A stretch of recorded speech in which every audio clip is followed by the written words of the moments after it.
Hello दोस्तों, कैसे हो आप सब। आशा करता हूँ कि बहुत ही बढ़िया होंगे, शानदार होंगे और ज़बरदस्त आपकी पढ़ाई चल रही होगी। और आज से आपका मात्र 30 से 35 दिन एग्जाम का है। ठीक है, क्लास 10th की जिनका भी एग्जाम्स है 2026 में, उनका मात्र 30 से 35 दिन है। ठीक है, तो इस केस में आप लोग बहुत ही अच्छे से पढ़ाई करिए। और मैं इस वीडियो को लेके आ गया हूँ और इसमें खाली हम लोग क्लास 10th के मैथ्स का फॉर्मूला करेंगे। ठीक है, और ये जो फॉर्मूला करेंगे हम लोग चैप्टर वाइज करेंगे। ठीक है, ताकि बहुत ही आसानी से हम सारे फॉर्मूले को रिकॉल कर सके और ताकि हमारे एग्जाम्स में किसी प्रकार का दिक्कत ना हो। ठीक है, और जिनको भी तो चलिए शुरू करते हैं इस चैप्टर को। चैप्टर वाइज हम फॉर्मूला को देखते हैं। पहला चैप्टर है हमारा वास्तविक संख्या है और वास्तविक संख्या का पहला फॉर्मूला है भाज्य बराबर भाजक गुणे भागफल प्लस शेषफल, या इसको दूसरे फॉर्म में बोल सकते हैं ए बराबर बी क्यू प्लस आर। ठीक है, ए बराबर बी क्यू प्लस आर। और इसको हम लोग, ये जो फॉर्मूला है इसको हम लोग यूक्लिड विभाजन एल्गोरिथम के नाम से भी जानते हैं, तो इस चीज़ को आप याद रखिएगा। ठीक है, ये जो वास्तविक संख्या है इसका, इस चैप्टर का न्यू ही समझिए कि यूक्लिड विभाजन ही है। और यूक्लिड विभाजन इतना मोस्ट इंपॉर्टेंट है कि इससे क्वेश्चन आता ही आता है। ठीक है, तो आप इस टाइप के क्वेश्चन जो भी मिलेंगे उसको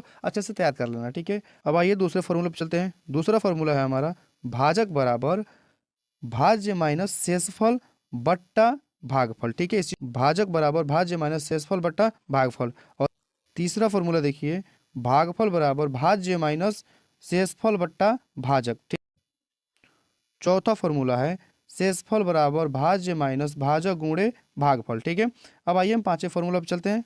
पांचवा फॉर्मूला क्या कह रहा है देखिए,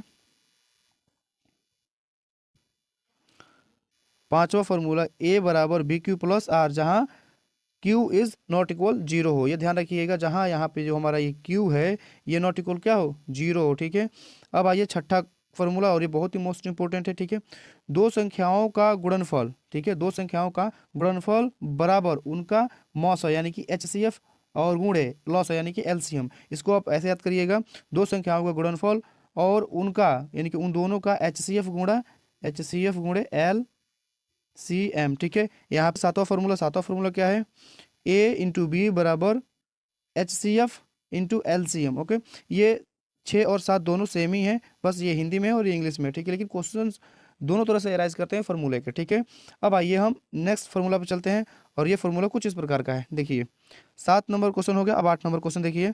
8 नंबर क्वेश्चन देखिए, प्रथम n प्राकृत संख्याओं का योग n into n plus one बट्टा दो। ये बहुत ही मोस्ट इंपॉर्टेंट है, समझिए। ये जो तीनों फॉर्मूला है ये मोस्ट VVI है, इसको आप कैसे भी करके याद करके ही जाइएगा बोर्ड एग्जाम में, क्योंकि इन तीनों से क्वेश्चंस कोई ना कोई एक लड़ने वाला जरूर है। ओके, तो प्रथम n प्राकृत संख्याओं का योग n into n plus one बट्टा टू। ओके, अब 9 नंबर जो आपका फॉर्मूला है, 9 नंबर फॉर्मूला देखिए,